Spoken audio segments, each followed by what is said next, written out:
Now I'm going to show you real quick how to duplicate an event. This can be a little tricky. As you see, once you've copied a service, it says copy. It lets you know what the original service was.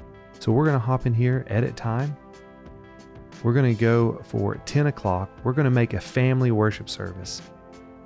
So we're going to remove the word copy. We're going to make this a family worship service and adjust the time, which is very important because this is what your parishioner sees. This is the name of your service. We're going to choose children's building.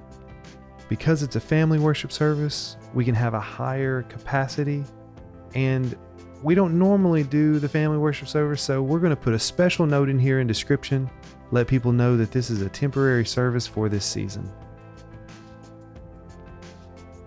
You're going to save event time, and now you see all three services that you've created.